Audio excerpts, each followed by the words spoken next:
Puluhan mahasiswa dari 3 perguruan tinggi di Kota Prabu Muli berorasi damai di depan gedung DPRD Prabu Muli.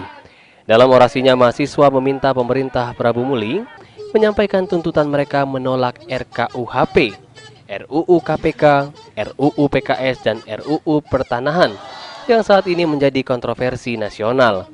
Kita cinta, hidup mahasiswa, hidup mahasiswa.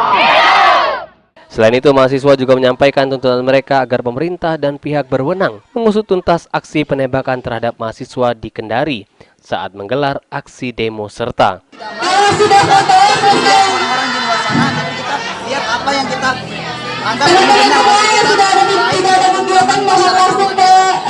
kita. Selaku mahasiswa itu bertindak tegas kepada DPR untuk menyampaikan aspirasi masyarakat agar apa yang kita sampaikan ini bisa kita sampaikan ke DPR.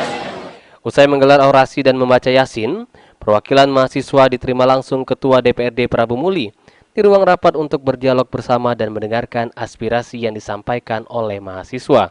Anton, PAL TV.